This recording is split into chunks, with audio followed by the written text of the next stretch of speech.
Yang terhormat, Saudara Fahmi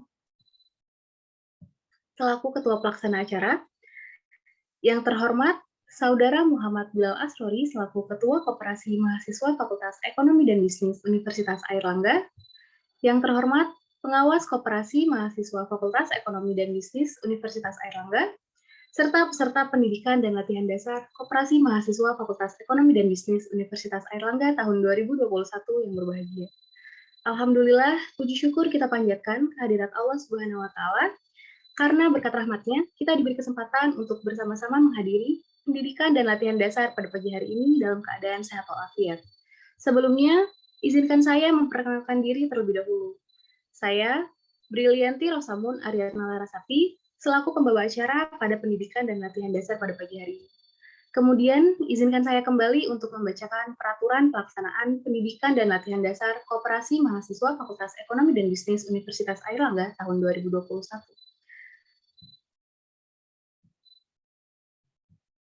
Yang pertama, acara akan berlangsung pada pukul 9 sampai dengan 11 waktu Indonesia bagian Barat. Yang kedua, seluruh peserta diwajibkan menyalakan kamera dan mematikan mikrofon saat pembicara menyampaikan materi. Yang ketiga, penyampaian pertanyaan disampaikan cukup melalui via chat pada aplikasi Zoom dengan format nama, _jurusan, _pertanyaan. Yang keempat, peserta akan mendapatkan e-sertifikat dengan catatan mengikuti keseluruhan rangkaian acara. Bagi peserta yang berhalangan mengikuti acara dengan alasan yang dapat diterima, akan tetap mendapatkan e-sertif dengan syarat membuat resume sesuai dengan materi yang akan disampaikan. Untuk rekaman acara dapat diakses melalui akun YouTube Kopma FEB Unair. Yang kelima, ketentuan resume materi dengan format font Times New Roman 12 minimal 600 kata, format PDF, dikirim melalui email kopma.febunair@gmail.com paling lambat tanggal 4 Juni 2021 pukul 23.59 waktu Indonesia bagian Barat. Yang keenam, di akhir acara akan dilaksanakan sesi post-test dengan ketentuan peserta wajib menggunakan nama asli. Apabila tidak menggunakan nama asli, peserta tidak akan mendapatkan e-sertif. Yang ketujuh, peserta diharapkan tetap kondusif ketika mengerjakan post-test. Yang kedelapan, jika mengalami kendala atau hendak meninggalkan room meeting sebelum acara selesai karena alasan gangguan jaringan atau kepentingan yang mendesak, dapat menghubungi panitia melalui chat Zoom atas nama panitia_Fahmi-Ilyas. Berikut ini saya akan membacakan susunan acara pada pagi hari ini. Pertama, pembukaan yang akan dilanjutkan dengan menyanyikan lagu Indonesia Raya dan Himne Airlangga. Kedua, sambutan oleh Ketua Pelaksana Acara. Ketiga, sambutan oleh Ketua Koperasi Mahasiswa Fakultas Ekonomi dan Bisnis Universitas Airlangga. Keempat, penyampaian materi oleh pemateri. Kelima, sesi tanya-jawab. Keenam, penyerahan sertifikat secara simbolis kepada pemateri. Ketujuh, sesi pengisian post-test. Kedelapan, sesi awarding. Kesembilan, penutupan. Memasuki acara yang pertama, yakni pembukaan. Sebelum acara ini dimulai, marilah kita bersama-sama berdoa sesuai kepercayaan dan keyakinan masing-masing. Berdoa dipersilakan.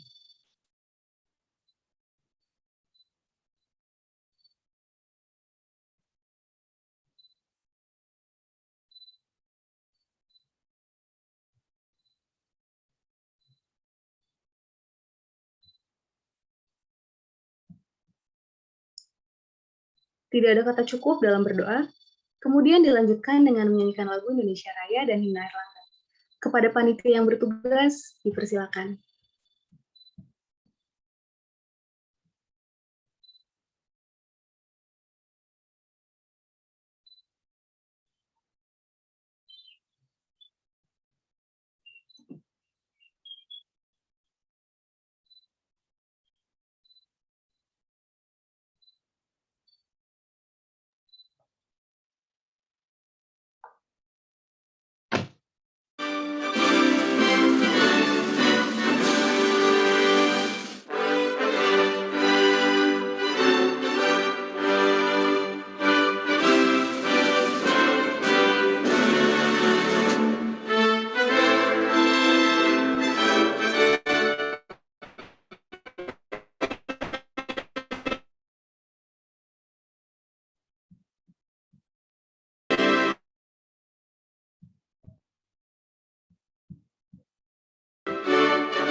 Memasuki acara selanjutnya, sambutan oleh Ketua Pelaksana Acara. Kepada Familias, dipersilakan.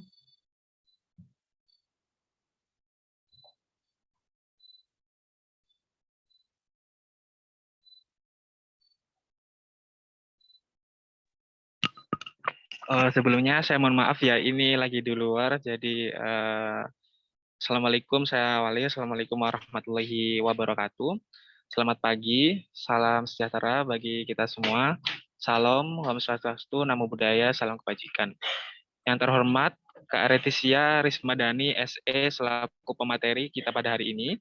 Yang terhormat, Saudara Muhammad Bilal Asrori, selaku Ketua Koperasi Mahasiswa FEB Universitas Airlangga periode 2021. Yang terhormat, Pengawas Koperasi Mahasiswa FEB Universitas Airlangga, serta tak lupa peserta pendidikan dan latihan dasar yang berbahagia.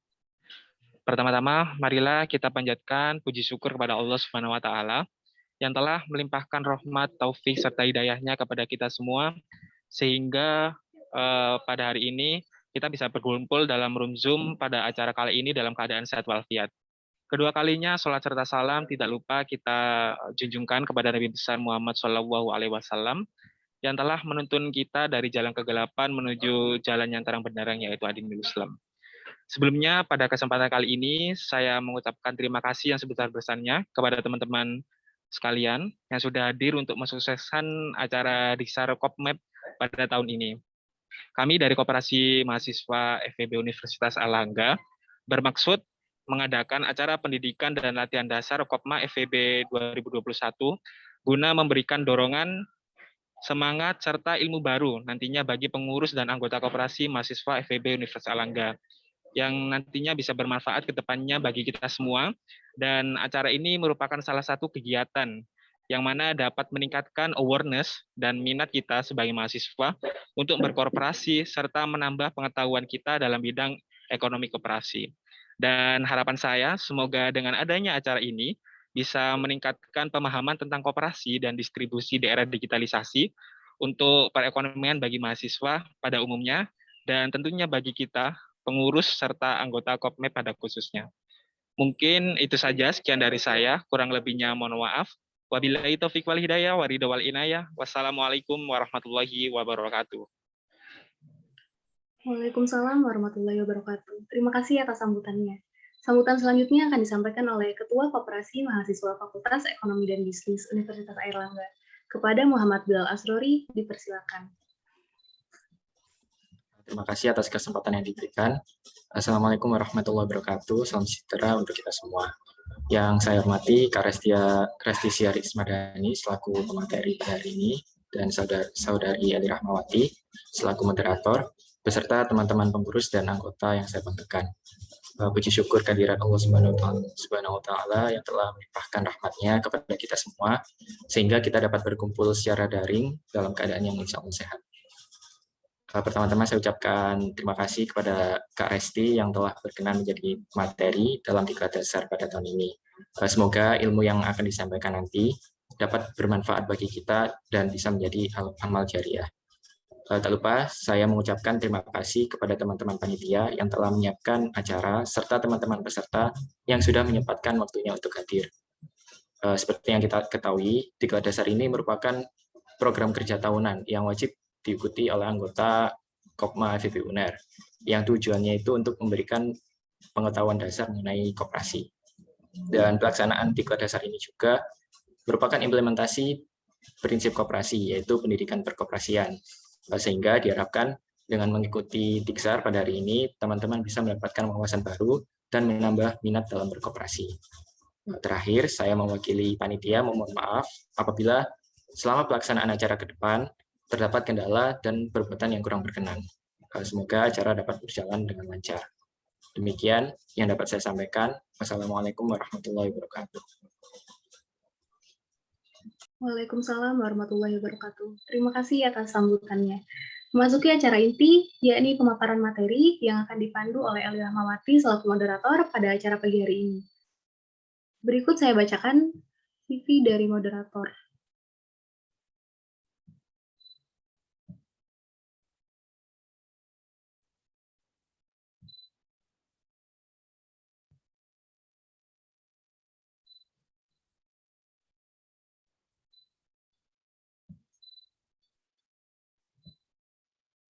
Baik. Moderator kita pada pagi hari ini memiliki nama lengkap Eli Rahmawati. Ia lahir di Tuban pada 15 Mei tahun 2001. Sejak tahun 2019, ia menempuh pendidikan di Universitas Airlangga, tepatnya di Departemen Ekonomi Islam. Saat ini, ia menjabat sebagai Ketua Divisi PSDM Koperasi Mahasiswa Fakultas Ekonomi dan Bisnis Universitas Airlangga. Kepada Eli Rahmawati, dipersilakan.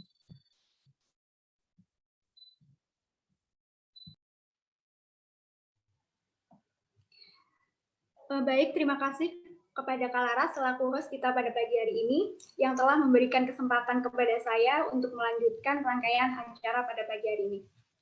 Assalamualaikum warahmatullahi wabarakatuh. Selamat pagi dan salam sejahtera bagi kita semua. Yang saya hormati Saudara Retisia Rismadani selaku pemateri, Ketua Pokma FEB UNER 2021 Bilal Asrori, Pengawas Pokma FEB 2021, serta para anggota dan pengurus Kopma FEB 2021 yang berbahagia. Perkenalkan, saya Eli Rahmawati, selaku moderator yang akan memandu sesi diskusi kita pada pagi hari ini. Baik, pertama-tama izinkanlah saya untuk menyapa pembicara kita yang hadir pada pagi hari ini, Kak Retisia. Selamat pagi, Kak Retisia. Pagi. Gimana kabarnya, Kak? Suaranya ya? Kedengaran? Iya, kedengaran, Kak. Baik, selanjutnya saya akan memaparkan gambaran umum materi yang akan kita bahas pada pagi hari ini. Baik. Gambaran umum materi pada pagi hari ini meliputi 3 garis besar. Yang pertama adalah mengenai profil koperasi yang meliputi sejarah koperasi, definisi dan jenis koperasi, landasan, asas dan tujuan koperasi, fungsi dan peran koperasi, serta karakteristik, nilai dasar dan prinsip dari koperasi. Yang kedua adalah organisasi dan manajemen koperasi, meliputi struktur organisasi, fungsi manajemen koperasi. Dan yang ketiga adalah kewirausahaan koperasi bagi generasi milenial. Next.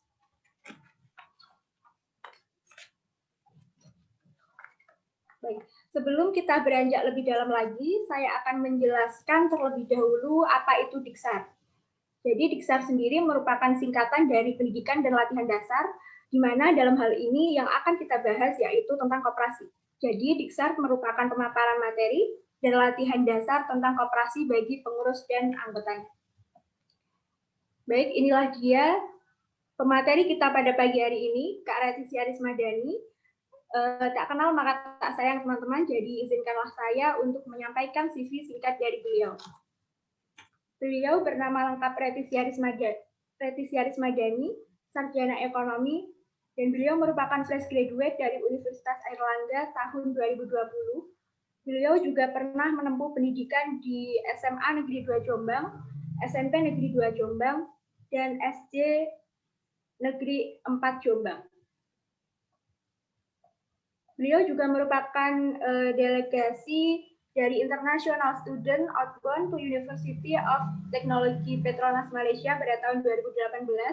Dan dapat kita lihat di sini pengalaman organisasi dari beliau, di antaranya adalah Supervisory Board pada tahun 2019, Vice Chairman dari Economic Student Cooperative pada tahun 2018, Chief Executive of Youth Cooperation Seminar pada tahun 2018, Publication and Documentation Staff of International Development Student Conference Economic Week pada tahun 2017.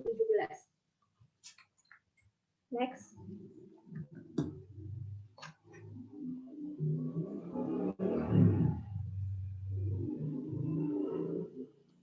Baik, pemateri kita sudah hadir di hadapan kita semua. Sebelumnya perlu saya sampaikan, Kak, bahwa nanti di sesi yang pertama pemateri akan memaparkan materinya selama 45 menit dan kemudian akan dilanjutkan sesi yang kedua yaitu sesi tanya jawab bersama peserta Diksar selama kurang lebih 15 menit. Baik, untuk itu saya persilahkan kepada Kak Retisia untuk memaparkan materinya. Kepada Kak Retisia, waktu dan tempat dipersilahkan. Oke, sebelumnya aku mau salam dulu ya. Assalamualaikum warahmatullahi wabarakatuh. Pertama aku mau bilang makasih buat teman-teman semuanya yang udah mempercayakan aku. Sebenarnya aku ya kaget juga kalian mengundang aku, cuma ya aku apresiasi dan aku makasih buat teman-teman semuanya. Soalnya biasanya kan diklat dasar ini biasanya yang ngisi kan dosen, cuma kalian nyalain ke aku, jadi ya aku sedikit kaget juga, tapi nggak apa-apa. Sekali lagi aku makasih buat teman-teman semuanya. Langsung aja ke materinya. Ini temanya meningkatkan pemahaman dan peran generasi milenial dalam mengembangkan serta menciptakan koperasi yang berdaya saing untuk kesejahteraan perekonomian. Ini temanya sangat bagus, sangat relate dengan kondisi saat ini. Next. Apa itu koperasi? Nah, sebelum kita mengetahui bagaimana peran kita terhadap koperasi di era sekarang ini, aku mau tahu sih dari kalian sebenarnya koperasi itu apa? Coba ada yang mau jawab satu aja? Mungkin di Eli atau Pak Ketua.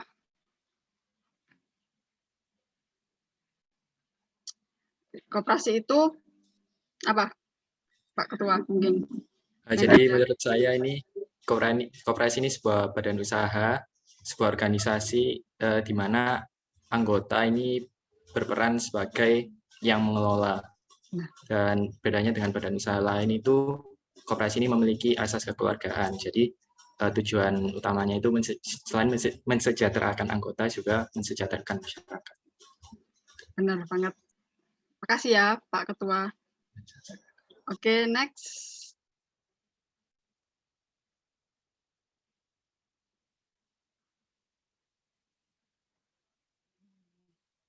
Oke, seperti yang udah dijelaskan sama Mbak Eli tadi, materi yang akan aku sampaikan ada ini. Oke, next.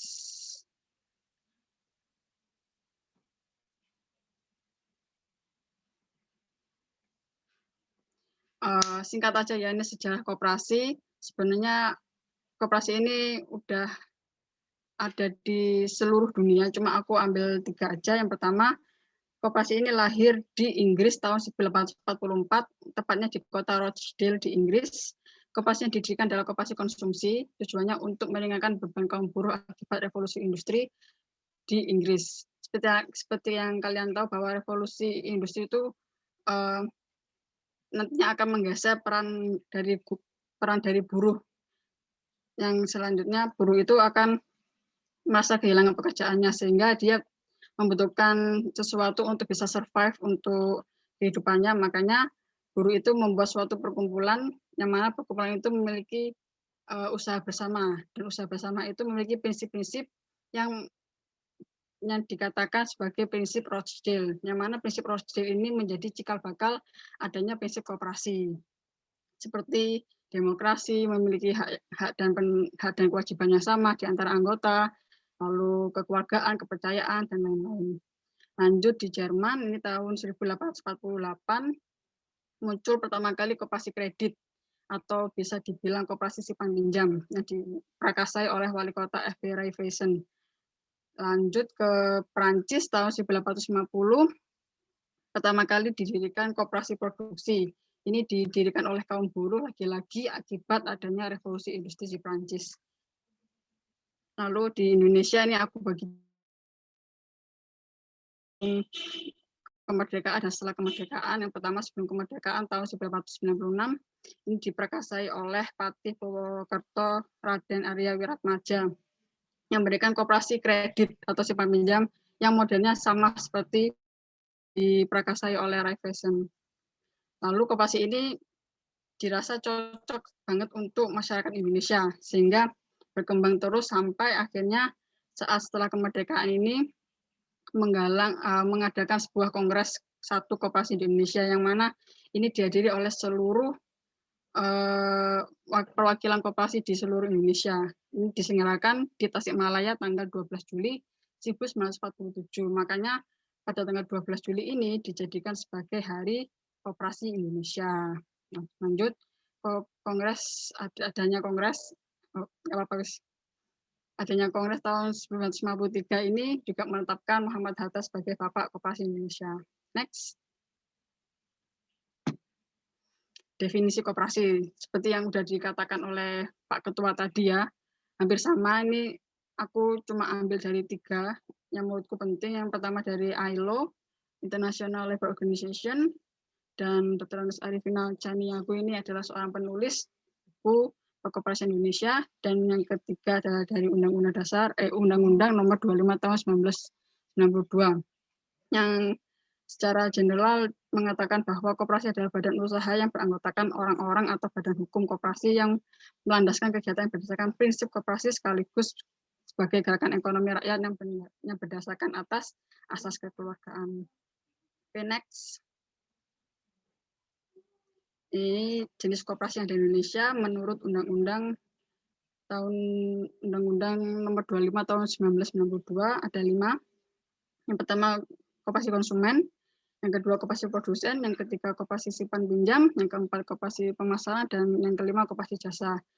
Koperasi konsumen itu kita sebagai anggota koperasi itu bertindak sebagai owner dan customer. Jadi kita mengkonsumsi produk kita sendiri.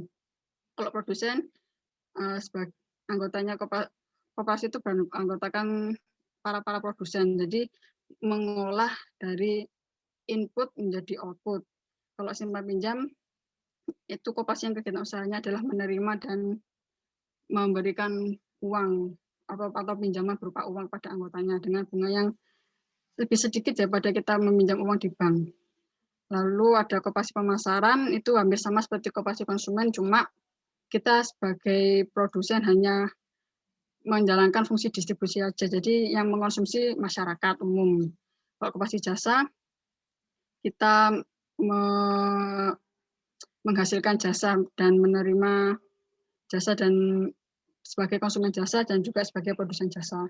Jadi tidak ada produk yang kita jual, hanya jasa aja. Okay, next. Ini landasan asas dan tujuan koperasi. Kupikir ini sudah jelas. Landasannya adalah Pancasila dan Undang-Undang Dasar 1945. Asasnya pasti kekeluargaan. Tujuannya adalah memajukan kesejahteraan anggota pada khususnya dan masyarakat pada umumnya, serta ikut membantu tatanan perekonomian nasional dalam rangka mewujudkan masyarakat maju, adil dan makmur berdasarkan Pancasila dan Undang-Undang Dasar 1945. Oke, next. Ini juga ada fungsi dan peran koperasi yang juga tertuang dalam Undang-Undang Nomor 25 Tahun 1992. Yang pertama, membangun dan mengembangkan potensi serta kemampuan ekonomi anggota pada khususnya dan masyarakat pada umumnya untuk meningkatkan kesejahteraan ekonomi dan sosial. Yang kedua, berperan secara aktif dalam upaya mempertinggi kualitas hidup masyarakat. Dan yang ketiga, memperkokoh perekonomian rakyat sebagai dasar kekuatan dan ketahanan nasional dengan koperasi sebagai sokoguru. Koperasi sebagai sokoguru ini sering kita dengar ya dari kita SD. Maksudnya itu koperasi sebagai pilar atau tiang utama dalam perekonomian nasional. Jadi kita kalau pilarnya ini roboh, pasti perekonomian nasional juga pasti roboh. Yang keempat, berusaha untuk mewujudkan dan mengembangkan perekonomian nasional yang merupakan usaha bersama mendasar atas asas kekeluargaan dan demokrasi ekonomi. Okay, next. Karakteristik koperasi. Ini sebenarnya karakteristiknya koperasi ada macam-macam dan banyak, cuma aku pilih 5 untuk mempersingkat. Yang pertama, otonom, bebas dari pihak lain. Maksudnya untuk menjalankan koperasi ini kita yang menjalankan adalah anggota kita sendiri. Jadi pihak dari pemerintah ataupun dari perusahaan swasta itu tidak berhak untuk mengatur jalannya koperasi kita. Yang kedua adalah perkumpulan orang-orang. Seperti yang sudah aku jelaskan tadi di awal bahwa sebelum adanya koperasi ini, jika bakal adanya koperasi ini adalah sebuah perkumpulan para buruh tadi. Jadi yang dikumpulkan ini orang-orang, bukan uang atau modal. Yang ketiga, bersatu secara sukarela. Dalam berkooperasi ini tidak ada anggota yang dipaksa untuk masuk ataupun dipaksa untuk keluar dari koperasi. Jadi semua bersifat sukarela. Yang keempat, koperasi ini juga memenuhi kebutuhan, baik kebutuhan secara sosial, kebutuhan budaya, dan bahkan kebutuhan ekonomi. Yang kelima, dimiliki secara demokratis. Ini dimiliki dan dikendalikan secara demokratis karena yang mengendalikan lagi-lagi adalah para anggota koperasi. Oke, next.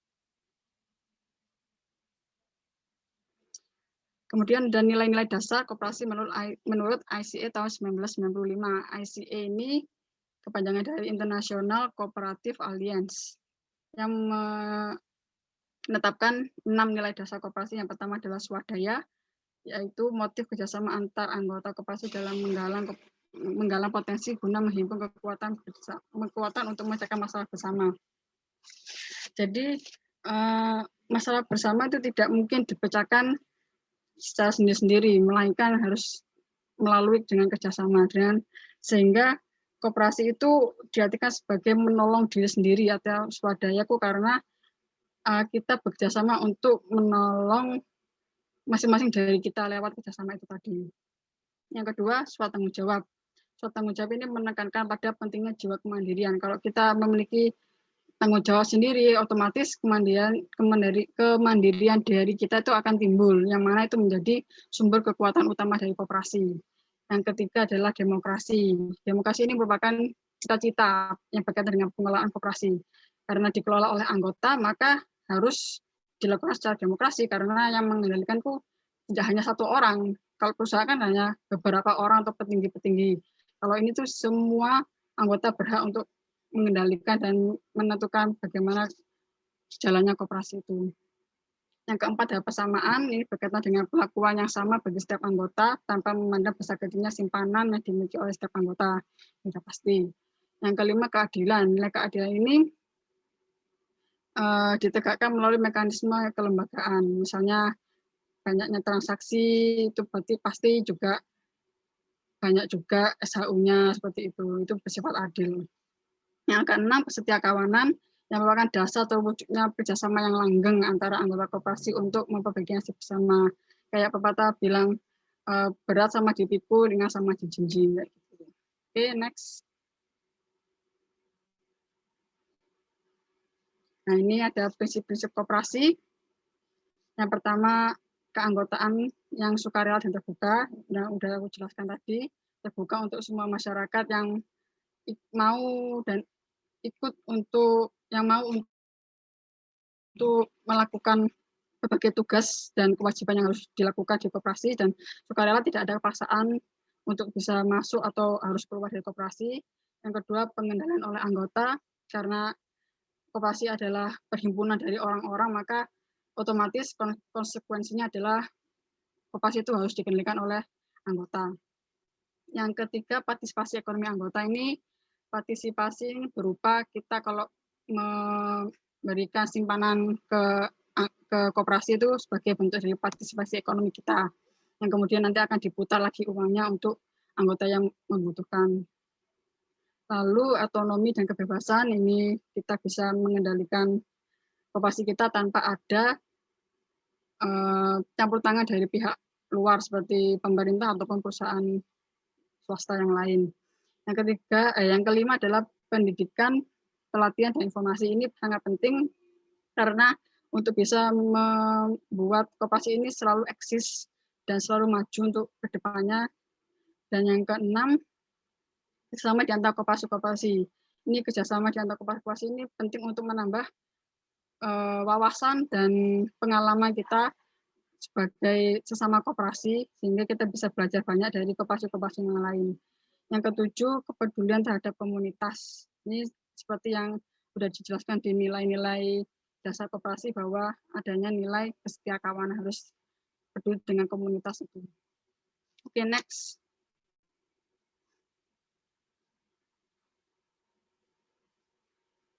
Lalu yang kedua adalah organisasi dan manajemen koperasi. Jadi organisasi koperasi ini tuh bukan hanya organisasi yang bergerak di bidang ekonomi aja ataupun sosial aja, tapi keduanya juga aspeknya tuh aspek sosial, society atau enterprise atau ekonomi. Sebagai society, koperasi itu juga bisa dijadikan sebagai lembaga sosial, di mana kalau lembaga sosial itu kita bisa mendapatkan aspirasi atau tempat untuk kita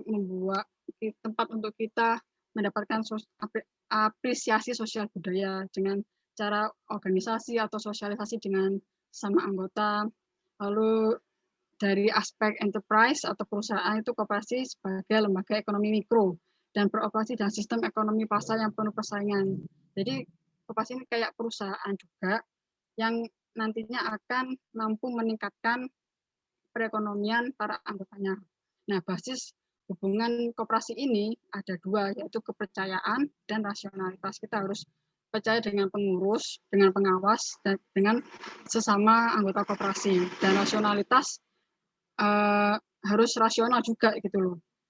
Yang selanjutnya adalah pengawasan ini dilakukan secara demokratis karena lagi-lagi ini adalah sebuah perkumpulan orang-orang, maka dalam pelaksanaan dan pengawasannya harus dilakukan secara demokratis, namun juga profesional. Profesional di sini berarti harus sesuai dengan ADART ataupun peraturan-peraturan yang telah ditetapkan. Kalau salah ya salah, kalau benar ya harus dibenarkan. Nah, dan itu semua merupakan tugas dari pengurus dan pengawas. Oke, next.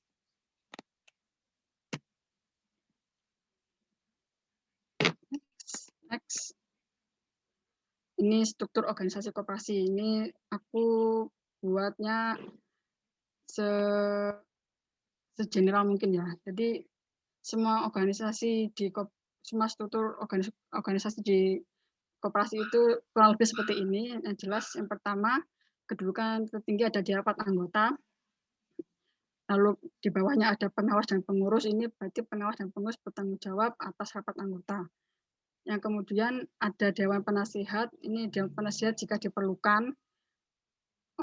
Biasanya ini berhubungan dengan pengurus. Kalau pengurus mau membuat usaha atau memperluas volume usaha itu bisa melalui dewan penasihat untuk konsultasi, dan dewan penasihat juga harus memberikan saran-saran dan rekomendasi untuk pengurus, dan pengurus ini juga diawasi oleh pengawas dan mereka harus saling bekerjasama dan berintegritas. Kemudian pengawas dan pengurus ini menyerahkan sebagian job atau job desk untuk para manajer dan karyawan untuk job desk yang bersifat operasional. Yang kemudian manajer dan karyawan ini juga mengurus beberapa unit usaha yang ada di koperasi itu, yang harapannya dapat menyediakan pelayanan yang baik pada anggotanya. Oke, next. Nah, ini sudah ada organisasi, terus kita bagaimana untuk memanajemennya. Ini sebenarnya manajemen ini, fungsi manajemen dalam organisasi itu adalah sama. Tidak ada perbedaan yang mendasar mengenai manajemen organisasi satu dengan organisasi yang lain, dan tidak ada manajemen yang benar-benar sama, karena sifatnya itu unik, terutama di koperasi.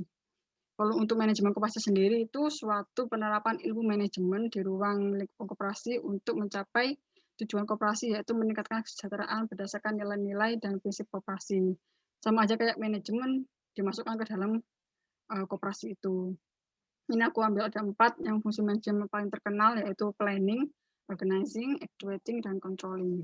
Oke, next. Untuk planning ini di koperasi secara general hampir seperti ini, tapi sekali lagi ini bisa berubah di organisasi yang lain, koperasi yang lain karena sifatnya unik. Yang pertama, planning ini dilakukan saat rapat anggota. Apa saja yang dibutuhkan? Yang pertama adalah rencana kerja dan rencana anggaran pendapatan dan belanja tahun sekarang. Yang kedua, umpan balik atau feedback yang berupa adanya kritik atau saran pada saat RAT tahun kemarin, itu dihimpun ya, di kolektif. Lalu ada realisasi rencana kerja sampai dengan triwulan 3, ini opsional aja tahun sekarang, dan selain itu ada bahan penyusunan yang akan kalian lakukan, yang akan kalian terapkan berupa rencana kerja dan RAPB pada tahun depan. Ini dilakukan oleh pengurus. Sehingga kedua hal ini akan dirapatkan dan dirembukkan saat rapat anggota, rencana kerja dan rencana anggaran pendapatan belanja. Pertama diajukan, lalu dirembukkan adanya perbaikan ataupun kritik dan saran dari seluruh anggota koperasi, lalu jika udah fix, ditetapkan dan disahkan menjadi RK dan RAPB tahun berikutnya, yang mana akan menjadikan sebagai dokumen perencanaan untuk tahun depan. Oke, next. Yang kedua ini adalah organizing dan actuating. organizing dan activating ini dilakukan oleh pengawas, pengurus, dan karyawan. Ini mengenai peran dan tugas apa aja yang dilakukan, yang dimiliki oleh pengawas, pengurus, dan karyawan. Ini pengawas dan pengurus memiliki peran dalam membuat anggaran dasar, anggaran rumah tangga, dan tata tertib ini dilakukan perannya oleh pengurus dan pengawas sesuai dengan job desk masing-masing mengenai dasar-dasar anggaran ini.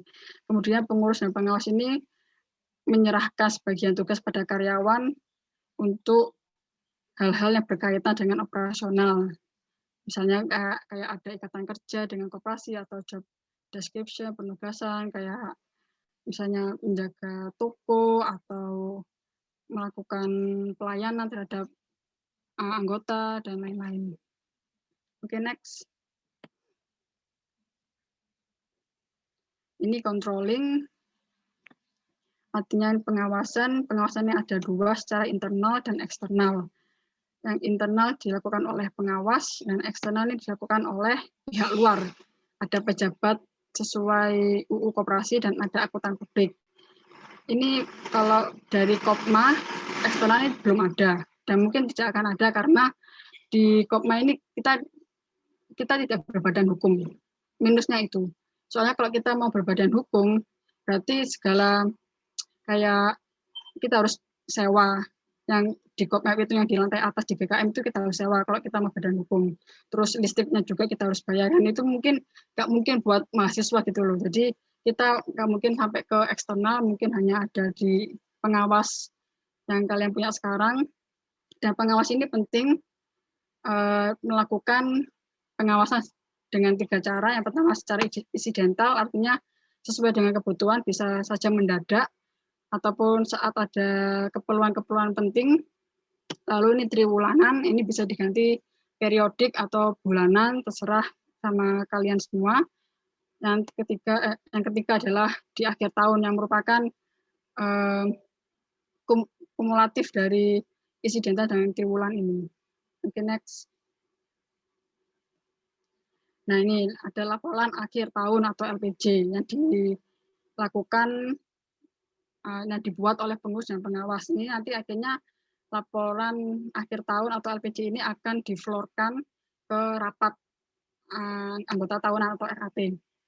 Ini para pengurus membuat laporan yang isinya merupakan realisasi rencana kerja, terus permasalahan dalam pelaksanaan rencana kerja dan apa upaya yang sudah dilakukan oleh para pengurus, terus realisasi keuangan ini bagi Departemen Keuangan, realisasi keuangan bagaimana, terus penjelasan pelaksanaannya itu seperti apa, apakah ada deviasi dari target atau bagaimana, terus laporan organisasi secara umum ini dilakukan oleh BPH biasanya. Terus ini pengawas, sebenarnya waktu aku dulu itu pengawas tuh kayak gak kerja gitu loh. Aku tuh sebenarnya juga ya apa ya, gak sungkan gitu loh. Jadi pengawas tuh gak ngapa-ngapain.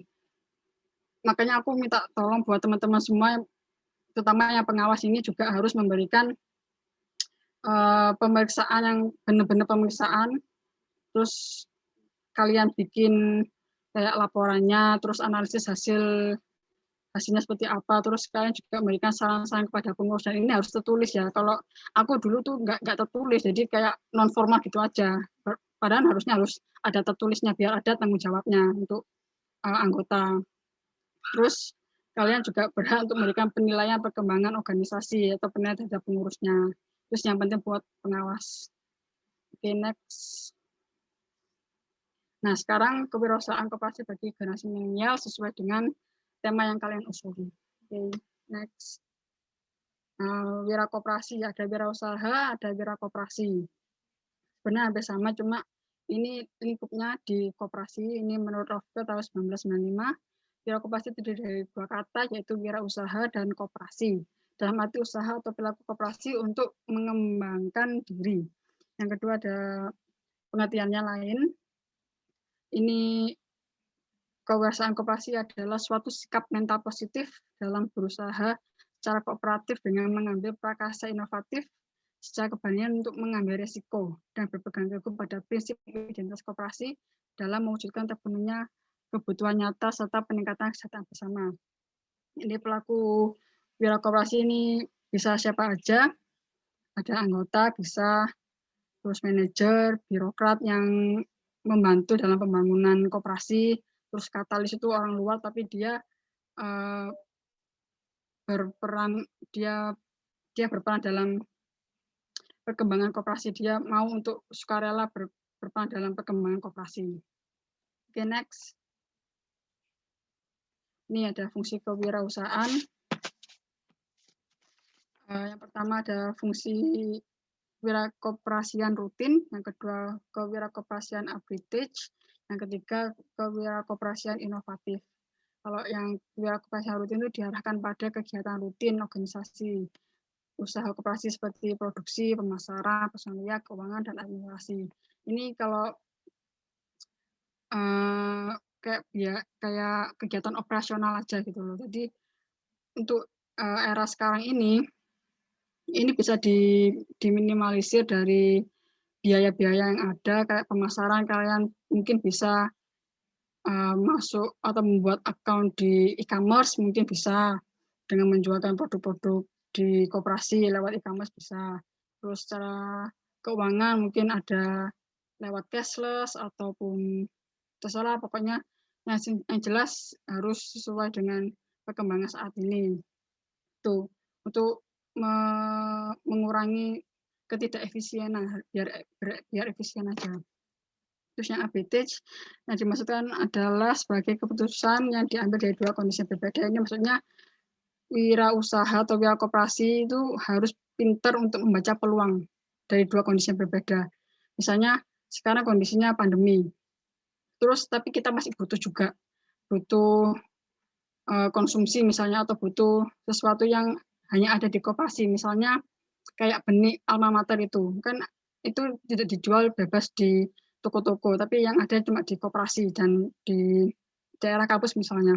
Itu kalian juga bisa memasarkan itu lewat e-commerce itu tadi, ataupun secara online.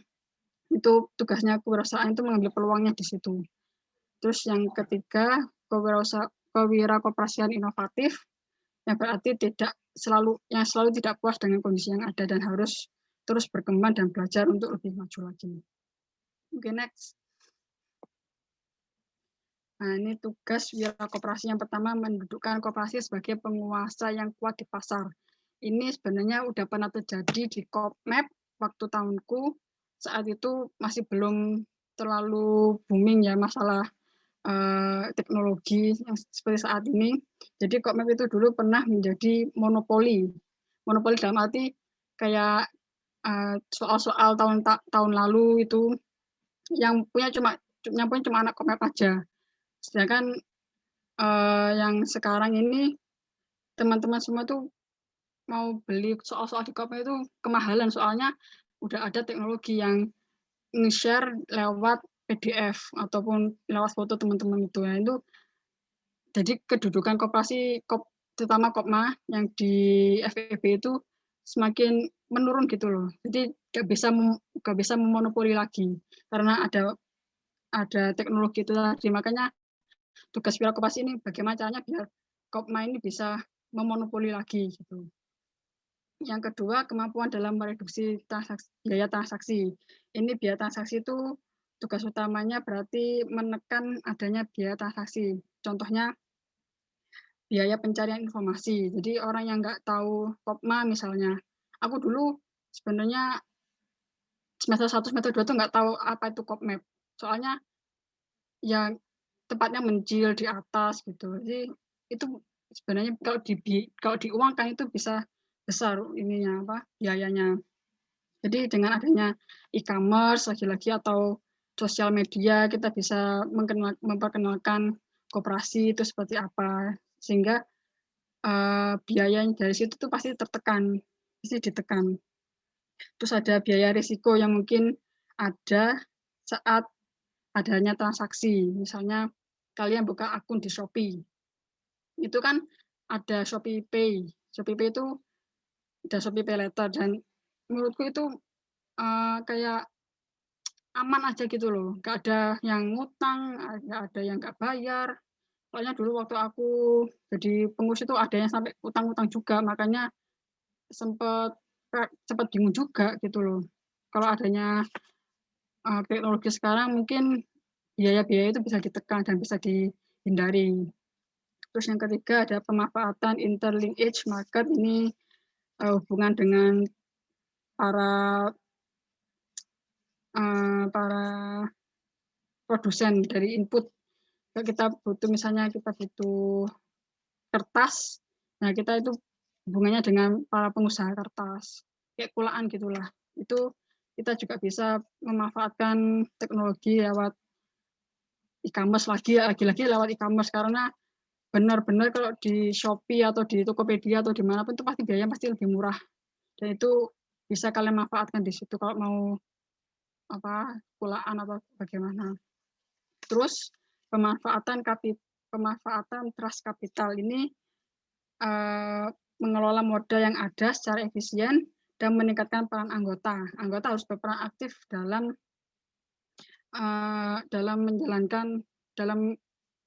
menjalankan koperasi dengan cara meningkatkan partisipasi intensif dan partisipasi kontributif. Terus yang kelima ada pengendalian ketidakpastian. Ini tugasnya untuk mengupayakan pengendalian tidak pasti yang sangat mungkin mengingat adanya pasar internal di koperasi. Jadi kalau misalnya ada kerugian akibat operasional yang tidak, mungkin ada risiko dalam operasional, itu risiko ini bisa ditanggung secara bersama-sama. Jadi biaya risiko per anggota ini bisa dikurangi. Terus penciptaan inovasi.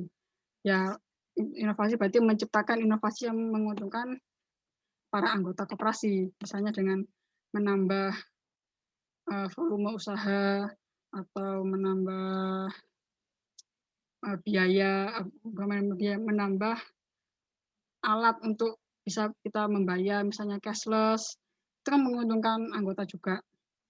Terus yang nomor 7, pembangunan manfaat partisipasi, itu dengan cara meningkatkan partisipasi yang intensif pada anggota, sama seperti nomor 4 itu tadi. Jadi tugasnya ini menurutku yang paling susah itu nomor 7, sebagai pengurus koperasi dan wira koperasi ini untuk membuat anggota ini untuk aktif kembali dan berkontribusi untuk koperasi. Next. Prasyarat keberhasilan wirausaha koperasi. Dasarnya itu pembangunan ekonomi itu harus diarahkan pada peningkatan produktivitas dan pendapatan masyarakat. Perubahan tersebut hanya mungkin dicapai bila faktor-faktor produksi yang ada dikombinasikan dengan cara baru. Caranya ada 2, yaitu kegiatan inovatif dan kegiatan peningkatan kerja. Kegiatan inovatif ini pasti tujuannya untuk meningkatkan pendapatan per kapita. Contohnya dengan penggunaan teknologi produktif, pembuatan dari barang-barang baru, terus struktur organisasi yang baru, dan keterampilan yang baru. Ini contohnya, kalau yang di kegiatan peningkatan kerja ini, kita bisa memperpanjang pekerjaan kita di koperasi, terus kita bisa berprestasi. Di sini ada tipe inovasi alas komputer, yaitu membuat pemapanan produk-produk baru, menggunakan metode produksi baru, menciptakan tata laksana baru di bidang produksi dan pembuatan sarana baru. Jadi kalau kita di Kopma itu mungkin bisa menggunakan metode produksi baru, walaupun kita tidak berproduksi, cuma metode dalam kita membeli atau kulaan itu bisa diperbaiki di situ. Oke, next. Faktor penyebab kegagalan wirausaha koperasi. Yang pertama, tidak kompeten dalam manajerial. Ini pentingnya kita untuk memilih pengurus yang kompeten. Harus kompeten dan mampu untuk memanage organisasi koperasi ini, terutama dalam bidang kewirausahaannya. Yang kedua, kurangnya pengalaman. Pengalaman ini berarti kaitannya dengan kurangnya kita untuk bekerjasama dengan koperasi-koperasi lain atau sekedar sharing dengan koperasi lain. Yang ketiga, kurangnya pengendalian keuangan. Ini dengan kalau kita bisa mengikuti era dan mengikuti teknologi untuk koperasi, pengendalian keuangan itu bisa meningkat gitu loh. Jadi semua sebuah teknologi dan biasanya pengendalian keuangan ini bisa gagal karena adanya human error. Itu dan adanya teknologi bisa mengurangi kemungkinan human error. Walaupun ada tapi sedikit. Terus yang keempat, kegagalan dalam melakukan perencanaan. Ini perencanaan berarti kurang matang.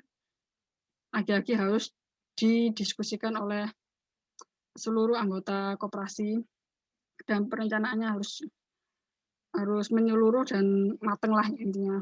Terus yang kelima, lokasi yang kurang memadai. Ini sebenarnya untuk Kopma kita nggak bisa otak-atik lagi lokasi, soalnya di FIP sendiri juga adanya itu, daripada nanti kita nggak bisa beroperasi, mending ya apa-apa di situ aja. Cuma untuk kalian yang mungkin nanti habis lulus ini mau membangun koperasi, diusahakan lokasinya ini yang strategis dan mampu dijangkau oleh masyarakat.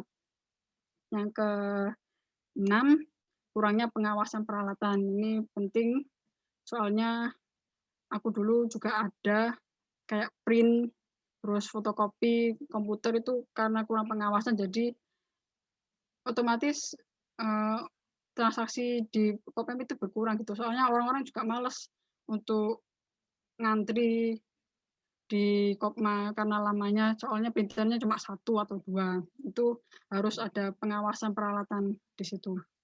Yang ke berapa ini? 7, kurang sungguh-sungguh dan berusaha. Ini biasanya teman-teman yang pada awal-awalnya menggebu-gebu untuk masuk di Kopma, tapi pada tengah-tengah terus langsung kendor. Ini kalau kita gini terus gak akan maju koperasi kita.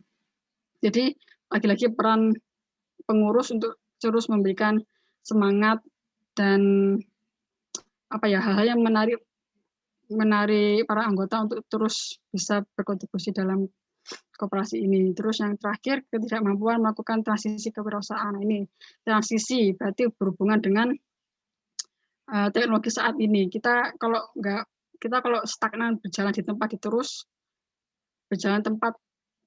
tempat nggak bisa melakukan transisi kewirausahaan, ya kita akan ketinggalan.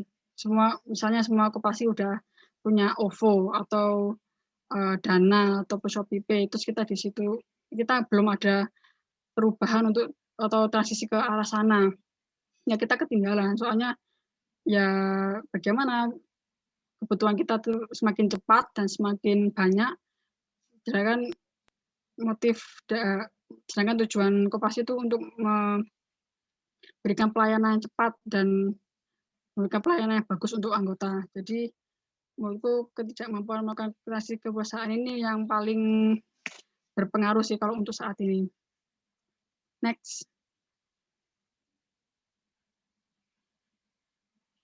Nah, ini langkah menuju kewirausahaan koperasi yang berhasil. Pertama, harus ada ide. Semua orang harus memiliki ide, atau anggota harus memiliki ide, dan kemudian akan ditampung. Ide itu kemudian harus direalisasikan dengan cara, kamu mau nggak untuk mewujudkan ide itu? Jangan cuma ide doang, tapi nggak ada kemauan atau kemampuan. Pertama, kemauan sih. Kalau ada kemauan, pasti semua itu akan harus mendukung. Dengan adanya nilai kesetiakawanan tadi, berarti mau dan mampu.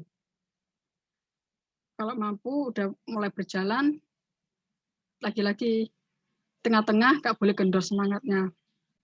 Kalau ada halangan ataupun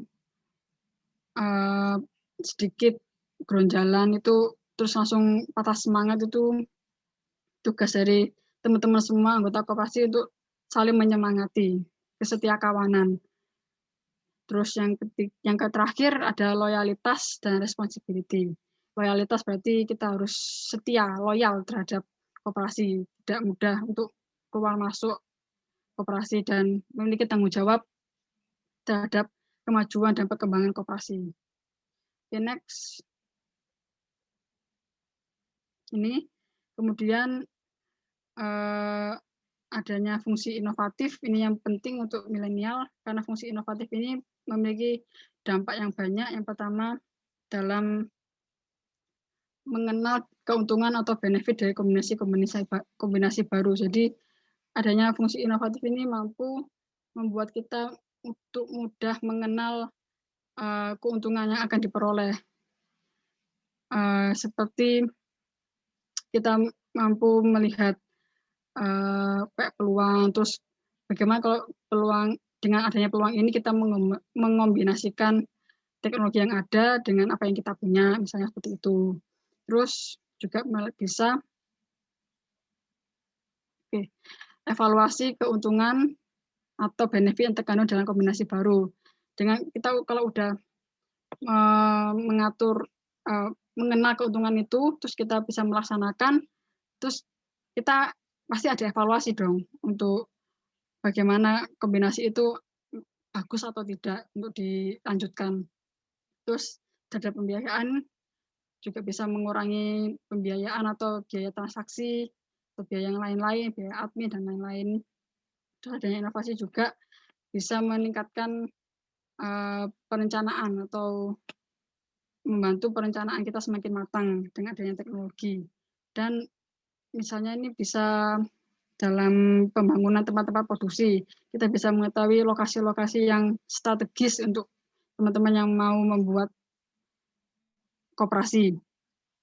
Terus adanya pengadaan, pendidikan dan pemimpinan kerja, ini bisa dilakukan dengan kita mengikuti seminar, terus virtual kayak gini.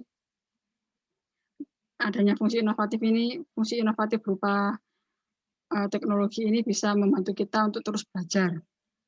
Terus negosiasi dengan pemerintah dan badan resmi yang berwenang. Ini kalau dulu kita nggak bisa, harus lewat pos atau kirim surat. Kalau sekarang bisa lewat email.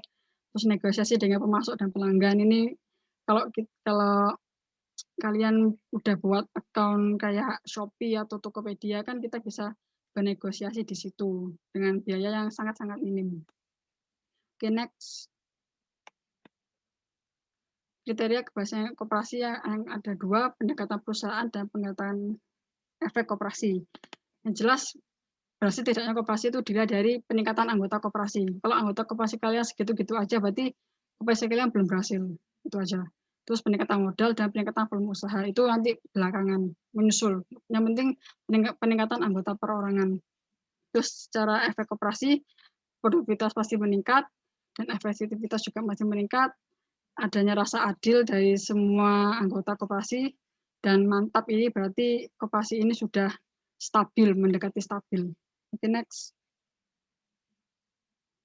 Kompetensi yang diperlukan dalam kewirausahaan koperasi, yang pertama kemampuan untuk melihat dan memanfaatkan peluang, ini udah aku jelaskan tadi.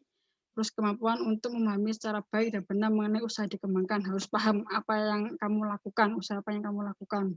Terus kemampuan merencanakan, mengolah dan mengembangkan dan mengelola usaha, ini berkaitan dengan manajemen koperasi yang udah aku jelaskan tadi. Terus kemampuan untuk berkomunikasi secara efektif dan efisien, ini diperlukan humas. Kalau di sini tuh, kalau di organisasi humas yang benar-benar terampil dalam hal itu. Terus kemampuan untuk membuat sebuah keputusan, berani dalam membuat keputusan, lalu kemampuan dalam memahami dan melakukan perubahan, lagi-lagi transisi ke kewirausahaan yang lebih modern tentunya. Next. Ini terakhir, tindakan untuk menjadi wirausaha yang sukses. Yang pertama, willing to, ini balik ya, hard work, mau bekerja keras, lalu bekerjasama dengan orang lain, harus berpenampilan menarik, biar orang itu percaya dengan apa yang kita punya, lalu kita harus percaya diri, menjadi individu yang pembelajar, nggak mudah puas, dan berambisi untuk maju. Kita punya mimpi, dan mimpi itu akan terus bertambah tinggi. Dan yang ketujuh ada fleksibel dan visible, di mana kita harus bisa lagi-lagi transisi ke teknologi dan era masa kini. Udah, next. Oke, terima kasih atas waktunya untuk mendengarkan penjelasanku ini. Mungkin sekarang ada yang mau bertanya, saya kembalikan ke moderator. Baik, boleh kita berikan aplaus untuk pemateri kita pada pagi hari ini dan menekan tombol reaction pada Zoom masing-masing.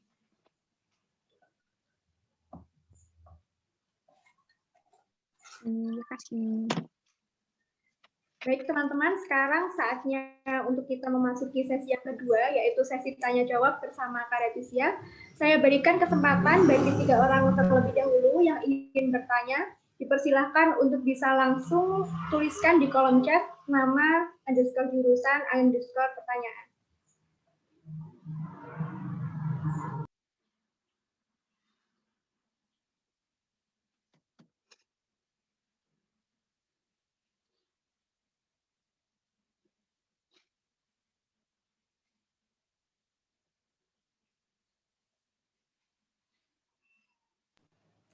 Oke, untuk pertanyaan yang pertama nih Kak dari Bilal Asrori, Ekonomi Pembangunan.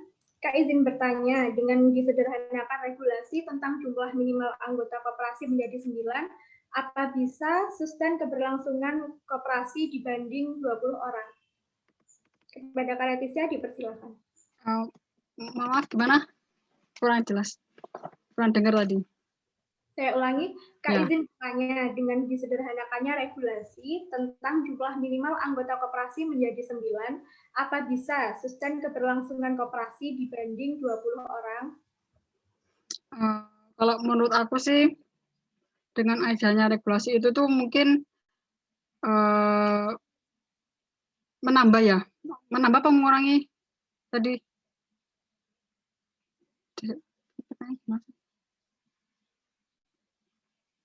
Pertanyaan nggak bisa dibaca ya di sini, bisa nggak?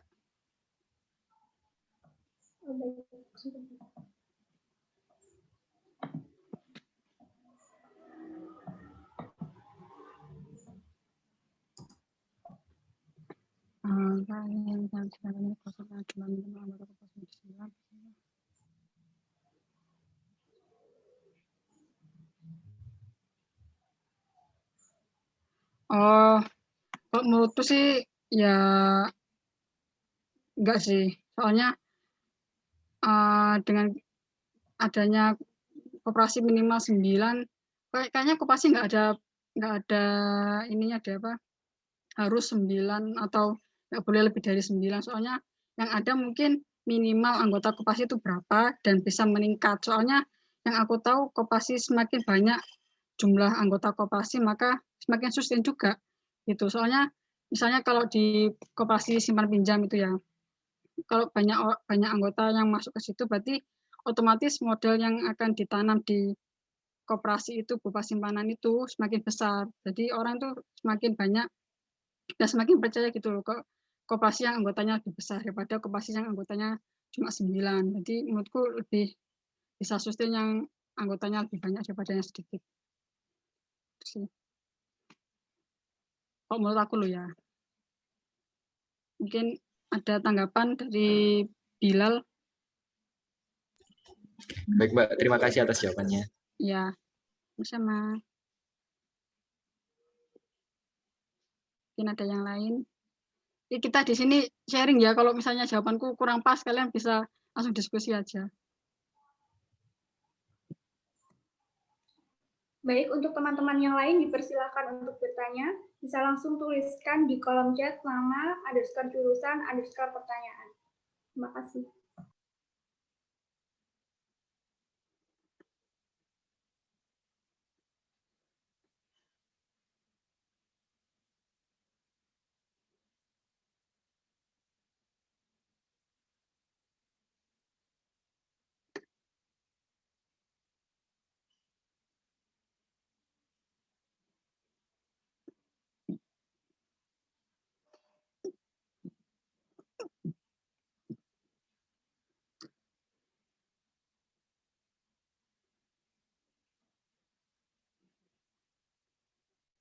Kalau aku yang nanya boleh nggak?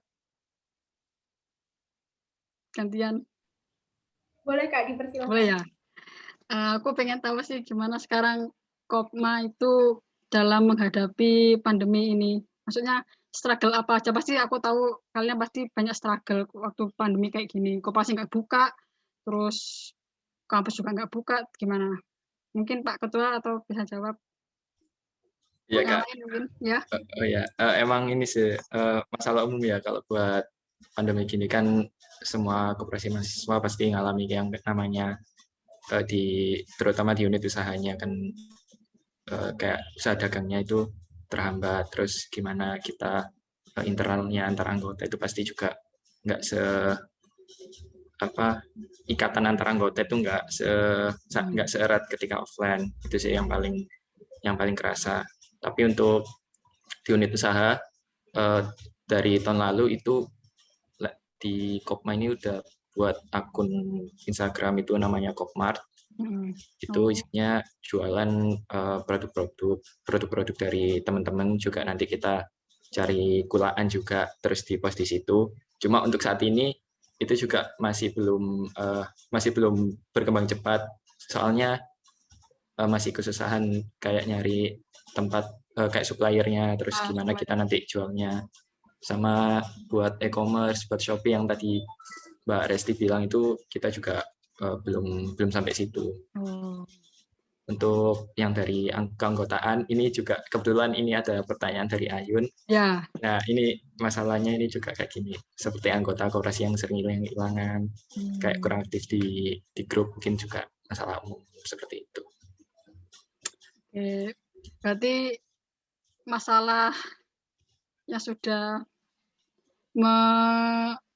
melumut lah isinya dari atas, dari zaman atasku itu juga ini isi bertanya bagaimana cara merasa anggota hilang. Aku juga ya Allah, ini memang masalah dari kakek buyut. Nah, kalau menurutku ya lagi-lagi karena kita soalnya gini, pasti pemikiran para anggota koperasi itu menyangkanya bahwa yang punya koperasi itu adalah pengurus, itu yang harus diubah mindset-nya. Ini anggota kalian ada berapa? Yang tanpa pengurus? Nggak ada tanpa pengurus. Nggak ada pengurusnya. Masih sekitar 21 kalau untuk yang paling. 21? Kok tambah dikit yo? Aku dulu 50 loh. Ya kurang, ini emang dari awal kurang ini ya Mbak, kurang keras itu ya buat nyari. Ya sih, apalagi pas pandemi kayak gini. Kalau menurut aku sih cara ngatasinnya kalian ajak atau ketemuan, tapi apalagi pandemi ya. Biasanya kalau aku dulu itu ada pertemuan non formal gitu loh. Jadi kita makan-makan ke kafe misalnya atau ke tongkrongan pinggir jalan gitu-gitu. Biasanya aku dulu gitu. Cuma itu juga nggak menyeluruh, lagi-lagi yang datang cuma beberapa orang, tapi pasti juga ada anggota baru yang kita kenal gitu. Tapi menurutku itu cukup efektif sih buat teman-teman semua nanti kalau udah pandemi ini udah berakhir ataupun saat pandemi kalian mengadakan hangout bareng lah kemana, itu bisa sih secara santai aja dan biar mengakrabkan diri aja. Tapi kalian udah kenal dong udah kenal baik dan sama anggota-anggota koperasi kalian. Maksudnya nggak ada yang cuma tahu namanya aja, nggak pernah ngomong-ngomongan apa gimana?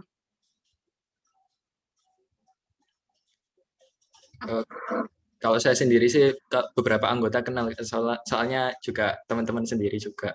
Tapi kalau yang antar jurusan gitu belum terlalu kenal. Nah itu mungkin teman-teman yang di antar jurusan untuk mengenalkan kayak kita mau PDKT gitu loh, dikenalkan ini temanku loh, ini temanku ini, kayak gitu sebenarnya yang lebih efektif kayak gitu. Nanti kalian ada nongkrong bersama kayak apa gimana itu, mungkin kalian lebih tahu sifat-sifatnya anaknya seperti apa. Itu sih kalau aku. Benar, aku juga masih pusing kalau masalahnya itu mulu, soalnya aku jadi juga emang agak susah sih kalau itu. Ya emang udah pokoknya kalau misalnya. Dan itu mungkin bisa chattingan mungkin dengan teman-teman. Oke, mungkin ada pertanyaan lain. Terima kasih Kak jawabannya Kak. Iya, sama-sama. Tapi kayaknya jawaban nggak membantu. Insya Allah bisa membantu nanti. Ya, semangat.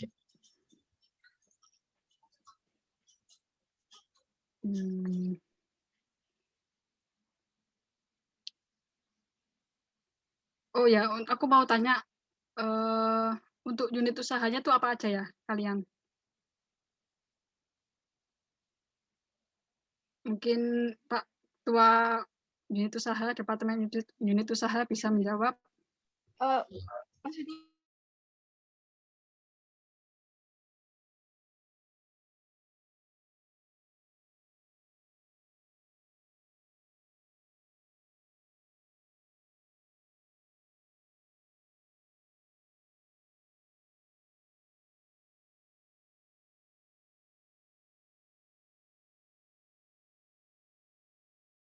lagi mau apa lagi baju-baju.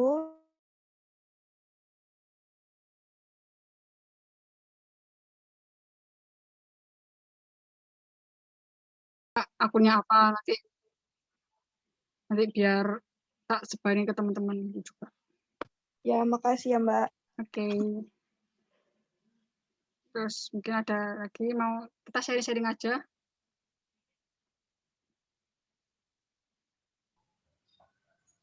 Oke Kak, berhubung belum ada yang bertanya, mungkin saya selaku moderator juga ingin bertanya kepada Kak Leticia.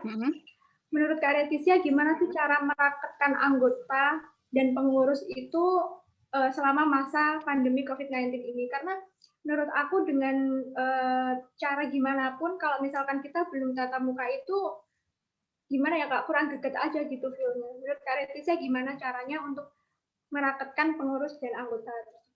Makasih Kak. Nah ya, berarti ini kalian belum pernah ketemu ya? Apa udah pernah ketemu sama anggota? Untuk yang kepengurusan ini belum sama sekali.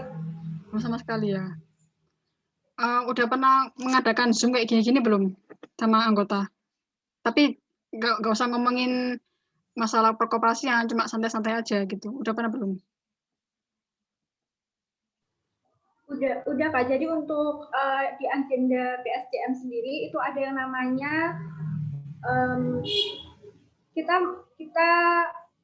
melakukan kayak nonton film bareng, terus bikin bareng kayak gitu Kak. Jadi tapi itu kendalanya adalah gimana pesertanya itu dikit gitu Kak, karena ada yang jaringannya trouble, ada yang ada urusan lain, ada yang bentrok sama urusan lain kayak gitu Kak. Jadi mungkin partisipasinya itu nggak maksimal gitu Kak. Oh, mungkin kalau menurut aku kan kalian ini ada di rumah masing-masing atau di Surabaya? Tempat misalnya kalau aku dari mungkin Jombang. Kebanyakan di rumah. Di rumah masing-masing ya. Jadi mungkin kalau teman-teman misalnya aku dari Jombang terus aku punya teman atau pengurus atau anggota dari koperasi yang juga dari Jombang. Nah, itu per wilayah aja ketemuannya. Kalau bisa di Surabaya ketemu sama anak Surabaya. Jadi nggak harus semuanya kumpul, tapi dikit-dikit tapi merangkul gitu loh. Kalau Eli anak mana? Dari mana? Kalau aku dari Tuban, Kak. Tuban. Teman-temannya ada yang dari Tuban nggak? Koperasi ini ada? Ada 2 orang. Ada 2 orang. Nah, mungkin bisa merekatkan dari perwilayah aja dulu. Terus yang di Surabaya juga bertemu juga yang di Surabaya sering-sering ketemu walaupun tapi tetap jaga jarak ya sesuai dengan protokol. Nah, pokoknya nggak harus lewat online juga. Kalau misalnya lewat online ini memang susah, kita bertemu langsung aja ngobrol-ngobrol santai, nggak usah ngobrol yang berat-berat atau ngobrol tentang koperasi, santai aja. Kalau gitu-gitu bisa nggak kira-kira untuk ngajak teman-teman, ayo ketemuan yuk gitu. Menurut kalian gimana? Untuk per wilayah aja.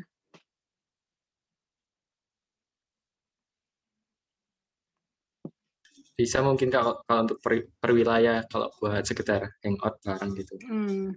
Nanti kan atau mungkin ada yang kebetulan sama-sama di Surabaya. Nah, kalau gitu kan enak gitu loh. Kalau sering-sering ketemu terus lama-lama nyerempetnya ke koperasi. Jadi apanya nggak usah ngobrolin koperasi, cuma hangout aja biasa. Soalnya aku dulu juga kurang kenal juga sama teman-teman, cuma karena sering hangout terus sering kalau dulu belum ada pandemi sering ke mall bareng gitu. Itu menurutku paling efektif sih kalau untuk merakatkan antara pengurus dan anggota.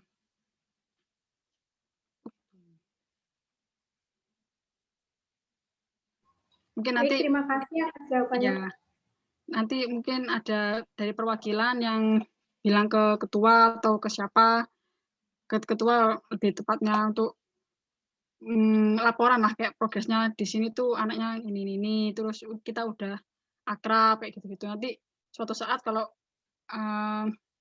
hasilnya tuh bagus, kita bisa melakukan kayak gini lagi, virtual lagi. Jadi digabungkan lagi. Jadi kecil-kecil, terus kalau hasilnya udah bagus, kita ketemuan lewat virtual gitu. Itu tuh efisiensi. Tapi dicoba aja dulu. Baik, terima kasih atas jawabannya, Kak. Mungkin karena keterbatasan waktu, jadi kita cukupkan terlebih dahulu sesi diskusi kita kali ini. Dan untuk acara yang selanjutnya, yakni penyerahan sertifikat secara simbolis kepada pembicara, dilanjutkan dengan sesi foto bersama yang akan dipandu oleh Ketua Kopma FEB 2021 kepada Bilal Asrori dan panitia yang bertugas dipersilakan.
Udah difoto ya dari teman-teman panitia? Oh, udah. Nggak kerasa. Nggak kerasa. Ya, belum ada apa-apanya. Oh ya, makasih ya buat teman-teman semuanya. Semoga ilmu yang nggak seberapa itu bisa bermanfaat buat kita semua dan untuk kemajuan Kopma dan bisa tetap langgeng dan pokoknya sukses terus buat Kopma FEB UNER. Oh ya, ini mungkin ada foto bersama sama Mbak Resti sama peserta Diksar yang lain.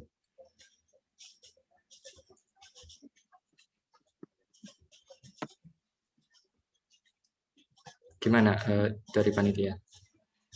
Dari moderator? Baik, mungkin untuk Akbar Ramadan bisa dipersiapkan.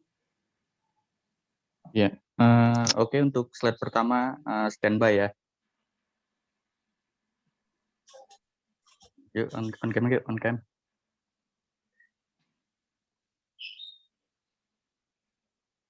Oke, 1, 2, 3. Oke, terus slide kedua, standby. Ini belum ada yang on cam ini. Yang slide kedua, ayo mungkin bisa langsung on cam. 1, 2, 3. Ya, cukup.